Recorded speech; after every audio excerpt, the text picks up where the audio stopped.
I tracked down 15 films from the 1980s that almost nobody talks about anymore, and I'm not talking about obscure foreign art house stuff. These are American movies with stars like Al Pacino, Rob Lowe, and even Keanu Reeves. Some of these vanished for a reason, some actually deserve another look, and at least one of them nearly destroyed a Hollywood studio. Let's get into it. Square Dance is one of those films you just couldn't make now. The plot would get it canceled before it even hit streaming. Winona Ryder plays Gemma, a 13-year-old from rural Texas raised by her grandfather, played by Jason Robards. Her estranged mother suddenly invites her to visit the city, and there she meets Rory, Rob Lowe, at the time known for Brat Pack movies, who plays a 21-year-old man with an intellectual disability. The two of them form a bond that's innocent but complicated. They imagine themselves as a married couple. They go to a square dance together, and the adults around them start to worry. This is a modest, sincere coming-of-age story with some really solid acting. Rob Lowe actually got a lot of praise for this role, and a Golden Globe nomination for Best Supporting Actor, which is still the only major acting nomination of his career. It nearly never happened. The funding collapsed until Michael Nesmith from the Monkees came in with $2.5 million, and NBC pitched in another $1.5 million to secure the TV rights. Originally, Emilio Estevez was set to play Rory, but when he left to make Wisdom, he passed the script to Rob Lowe, who took the part for 1/20th of his usual fee. Lowe took the research seriously, even spent some time in special needs classrooms. Since Estevez passed on Square Dance, he dove into Wisdom, his own passion project. Wisdom is a romantic crime drama. Estevez wrote, directed, and starred in it, and his fiancée at the time, Demi Moore, co-stars. He plays John Wisdom, a college graduate who becomes a Robin Hood-style bank robber, not stealing cash but wiping out loan records for farmers. He and Moore's character turn into folk heroes as they run across the country until it all comes down in a final twist ending that just kills the whole movie. That's how bad it is. The movie started with Estevez just coming up with the title and writing the script in a 3-week blitz. At only 23, he directed it under the mentorship of Robert Wise, a Hollywood legend. But critics hated it. Leonard Maltin called it wretchedly scripted, with one of the most self-defeating wrap-ups you'll ever see. Gene Siskel said it's a dim-witted remake of Bonnie and Clyde. Estevez later admitted the critical pummeling hit him hard. It was not a great film, but it was a good film, he said. Still proud, but honest about what happened. Moore, who was there from the start, she read every draft, later said the movie wasn't the most positive professional move for her, but she thought Estevez did a good job for a first-time director. Their relationship didn't last much longer after the film. The Heavenly Kid is one of those 1980s films that could only come out in that decade. A light, supernatural teen comedy with a little bit of Happy Days nostalgia thrown in. The movie starts in the late 60s. Bobby, a leather-jacketed greaser, dies in a drag race chicken stunt. Stuck in the afterlife, he's told he can finally get to heaven if he helps out a troubled teenager back on Earth. Cut to the 1980s, and Bobby's mission is to mentor Lenny, a nerdy high school kid who just happens to be Bobby's own son. Bobby, disguised as a snarky guardian, gives Lenny a makeover and doles out questionable advice. The film climaxes with Bobby facing a choice: save his son or disappear forever. Critics did not buy it. The Heavenly Kid got roasted for being a cheap knockoff of everything from Back to the Future to Grease. Gene Siskel just called it teenage summer, film trash. Still, if you can get past the eye-rolling, there's a kind of goofy sweetness to it. As a time capsule, it's pure mid-80s comfort food. Derivative, sure, but harmless and sort of endearing. The Night Before goes into much darker territory, with Keanu Reeves in the lead. He plays Winston, a high school nerd who blacks out on prom night and wakes up in a Los Angeles alley with zero memory of what happened. His date is missing, and as it turns out, Winston accidentally sold her to a pimp while drugged. What follows is a wild all-night run through LA's roughest neighborhoods as Winston tries to retrace his steps, dodge gangsters, and rescue his date. This movie has not aged well. There's just too many over-the-top racial stereotypes, with basically every non-white character presented as a criminal or a joke. There's a scene where Keanu tries out black slang with a streetwise character. It was embarrassing then, and it's painful now. One review even called it a 90-minute racist dumpster fire, and said only Keanu's charm keeps it from being unwatchable. Even Keanu himself, who had a promising year career-wise, later admitted the movie was a misfire. It nearly derailed everything for him. Al Pacino, right in the middle of a career slump, stars here as a New York playwright whose life falls apart just as his Broadway show goes into crisis. His wife bails, leaves him with 5 kids, and he has to figure out parenting and playwriting at the same time. The plot's mostly about him trying to keep the family together, dealing with showbiz chaos, and trying to convince a Hollywood star to save his play. The movie tries to balance domestic comedy and theater satire, and the ending here supposed to be about how family love trumps career success. But it did not work. Critics just found the whole thing annoying, especially the over-precocious kids. Newsweek called it sad, a movie trying to be adorable and failing. Roger Ebert gave it 2 out of 4, and famously asked, "What's Pacino doing in this mess? What's happening to his career?" Pacino actually took the job because he wanted to do a movie about a guy with his kids dealing with New York and show business. But the production turned sour. Pacino and director Arthur Hiller clashed constantly. Pacino later put it as nicely as he could, "Sometimes people who are not really meant to be together get together in this business. It's very unfortunate for all parties concerned." Earth passes through a comet's tail and almost everybody turns into red dust. Seriously, the only survivors are people who spent the night behind metal. Total B-movie logic, and the film just rolls with it. You get 2 Valley Girl sisters waking up to a completely empty Los Angeles. At first, it's just them and a city that feels abandoned, but then they start running into zombie-like mutants and, for good measure, some shady government scientists. There are machine guns, plenty of sass, and some classic mall raiding. One of the film's most famous scenes has them dancing through a deserted department store to Cyndi Lauper's "Girls Just Want to Have Fun." Night of the Comet isn't afraid to go full tongue-in-cheek. It's Valley Girl meets Dawn of the Dead, and somehow it works. The absurd premise just becomes part of the fun, and the heroines treat the apocalypse like it's another day at the mall. This is a good-natured, end-of-the-world B-movie, and the way the humor supports the melodrama just makes it easy to watch. Over time, it even inspired other creators. Buffy Summers, for example, took some inspiration from one of the characters here. Lady in White is all about atmosphere.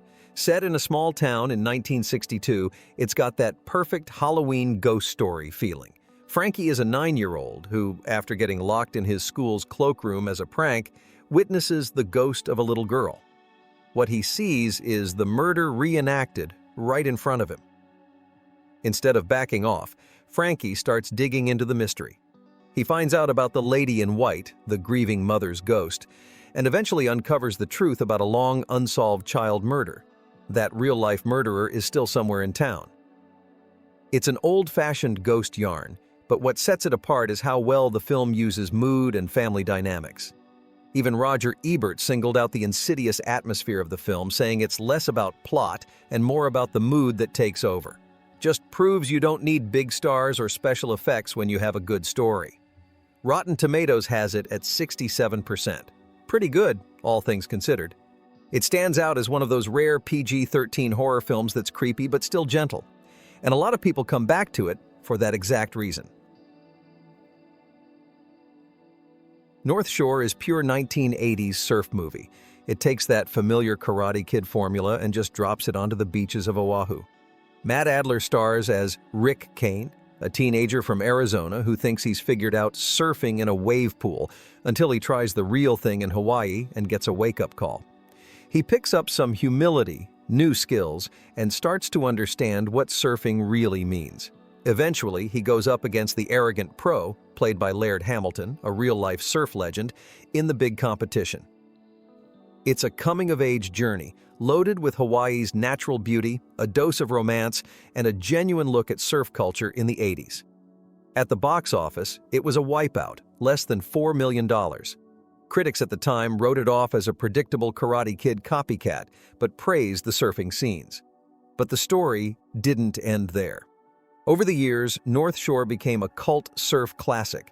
Real surfing champs show up in the cast, and big wave legend Jerry Lopez is the wise local shaper who delivers the soul surfing advice. It's not high art, but North Shore nails the feeling of a specific place and time. The Big Picture is a Hollywood satire with plenty of bite, directed by Christopher Guest of Spinal Tap fame. It was actually his debut behind the camera. Kevin Bacon plays Nick Chapman, a film school hotshot who gets the next big thing treatment after winning a student film award. Hollywood welcomes him with open arms, but Nick's dream project quickly goes sideways. Nick loses his way, gets the fancy lifestyle, loses old friends, until the inevitable crash. The new studio boss cancels his film, and Nick ends up doing odd jobs to pay the bills. The Big Picture goes after every Hollywood cliché, greedy execs, clueless agents, fake friends, and finds plenty to skewer. Martin Short almost steals the whole movie as Nick's way-too-eager agent. There are in-jokes everywhere for movie fans, and even cameos from Elliot Gould and John Cleese. Despite good reviews, The Big Picture was basically dumped in theaters, made barely $117,000 at the box office. Studio politics played a part. Columbia Pictures had new management, and they shelved several projects from the old regime, including this one. It's a shame, though, because this is the definitive and most incisive satire of modern indie Hollywood. The Legend of Billie Jean is a wild mix of outlaw adventure and pop culture anthem built around another strong Helen Slater performance. She'd just played Supergirl, and now she's Billie Jean Davy, a Texas teen who finds herself at the center of a media storm. It all starts with a busted scooter. Billie Jean wants the local rich kid who trashed her brother's ride to pay up. Fair is fair, but instead, things get out of hand. There's a confrontation, an assault, and Billie Jean's brother, Christian Slater in his first film role, shoots someone in self-defense. Suddenly, the two of them, and their friends, are on the run. Billie Jean becomes a symbol of teenage rebellion as she tries to get justice and enough cash to fix the scooter. On release, the movie bombed, but Helen Slater deserves all the credit for making Billie Jean earnest and believable.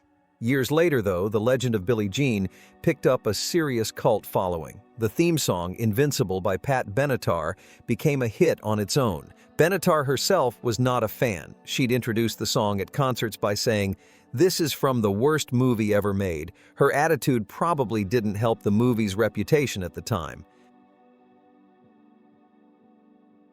Miracle Mile stands out as one of those rare movies that actually manages to mix a genuine love story with end-of-the-world panic, all in real time.